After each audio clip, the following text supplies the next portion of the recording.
জাতীয় ঐক্যমত্য কমিশনে জমা দেওয়া সংস্কার প্রস্তাবে ত্রিমুখী অবস্থানে রয়েছে বিএনপি, জামায়াতে ইসলামী ও জাতীয় নাগরিক পার্টি।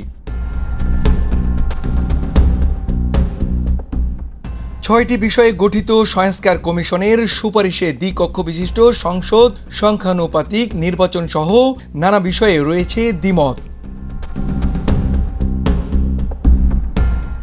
অন্তর্বর্তী সরকারের সময়ে সংস্কার কতটা করতে হবে এ নিয়েও দলগুলোর মধ্যে মতপার্থক্য রয়েছে।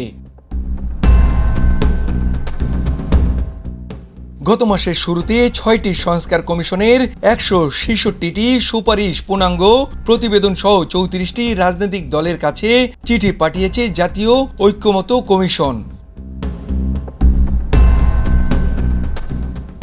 ঐক্যমত্য কমিশনের কাছে জমা দেওয়া সুপারিশমালায় এনসিপি আরও জানিয়েছেন, সংসদ সদস্য প্রার্থী হওয়ার জন্য প্রার্থীর ন্যূনতম বয়স ২৩ বছর হওয়া উচিত, ডেপুটি স্পিকার একজন হওয়া উচিত এবং তা বিরোধী দল থেকে।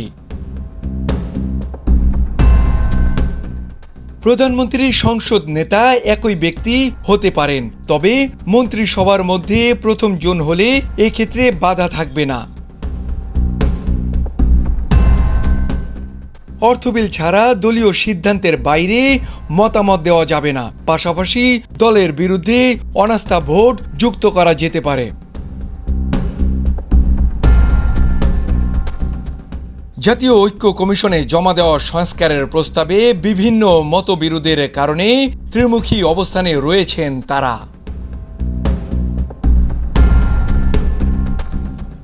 মোয়াজ্জেম হোসেন, চলমান বিশ্ব।